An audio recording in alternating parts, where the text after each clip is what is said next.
berbincang, mereka memutuskan untuk menjadikan Putri Purbasari sebagai ratu Nusantara. Sontak Putri Purbarara pun marah mendengar hal itu.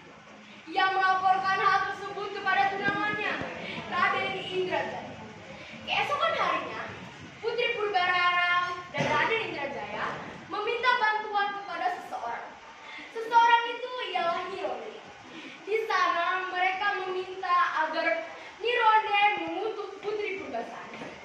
Benar saja, keesokan harinya Putri Purbasari terkena penyakit aneh. Seluruh tubuhnya gatal-gatal dan muncul bintik-bintik hitam.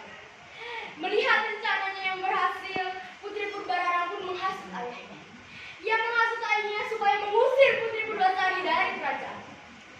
Ayahnya terhasut omongan anaknya. Ia mengusir Putri Purbasari jauh dari kerajaan. Putri Purbasari diasingkan ke hutan. Walaupun hatinya sedih, ia pun menghibur dirinya sendiri.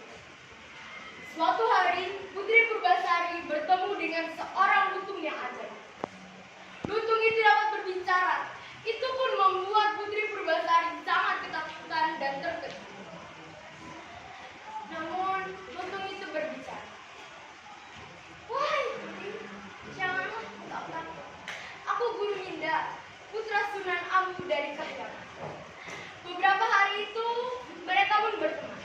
Putri Purbasari menamai lutung itu Lutung Kasar. Suatu hari, Putri Purbasari ditinggalkan oleh Lutung Kasar. Lutung Kasar pergi ke suatu tempat yang jauh. Ia bersemedi kepada Yang Dewa untuk menyembuhkan Putri Purbasari. Tiba-tiba tanah berubah menjadi gelap. Keesokan harinya, Lutung Kasarung mengajak Putri Purbasari untuk mandi di telaga itu. Ia berkata bahwa telaga itu dapat menyembuhkan penyakitnya. Dan benar saja, setelah Putri Purbasari berendam di telaga itu, seluruh penyakitnya sembuh. Tubuhnya cantik seperti semula. Mendengar akan hal itu, patih kerajaan pun mendatangi Putri Purbasari. Ia mengajak Putri Purbasari kembali ke istana. Putri Purbasari dengan berhati-hati menyetujui perkataan patih kerajaan. Namun, Lutung Kasarung harus ikut dengannya. Putri Purbasari datang ke istana dan disambut dengan gembira oleh keluarganya. Namun tidak dengan Putri Purbarara dan Raden Indrajaya.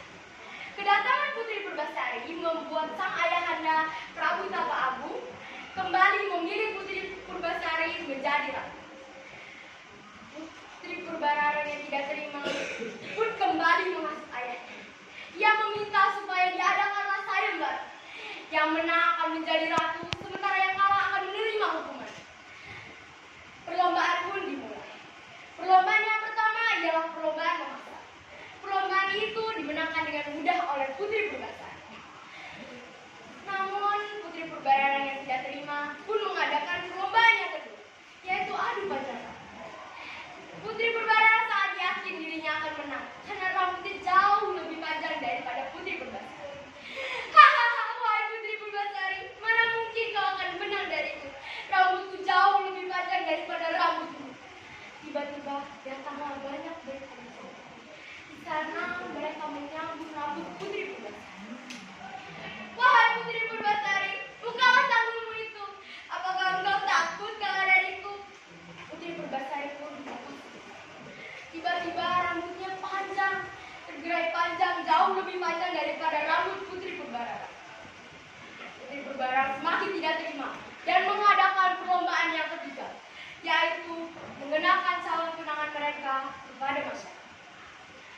Dengan percaya diri, Putri Purbarara membawa Raden Indrajaya ke hadapan masyarakat. Wahai rakyatku, inilah calon suamiku. Ia amat tampan, gagah, dan berani.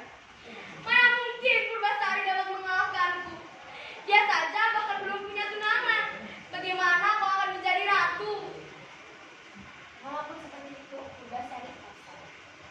Ia menggandeng Lutung Kasarung ke hadapan masyarakat. Hahaha, apa tidak ada yang lebih jelek daripada lutung itu, wahai Putri Purbasari? Kau saja belum bertunangan. Jelek sekali wahai lutung itu, wahai Putri Purbasari. Purbasari tetap sabar, namun tidak dengan Lutung Kasarung. Ia amat murka dan tersinggung. Lalu ia berubah menjadi seorang Dia mengalahkan Raden Indrajaya dengan ketampanannya. Dan Putri Purbasari pun menjadi raja. Namun Putri Purbara pun menerima hukuman sesuai yang dijanjikan padanya. Teman-teman, bisa kita ambil dari cerita ini bahwa kita tidak boleh berdiri kepada sesama saudara kita, namun kita harus saling melengkapi. 1 menit terakhir. Dan saling menghargai. Dan jangan pernah menilai orang hanya dari awalnya, hanya dari penampilannya, karena itu tidak. Ya, dari saya, terima kasih.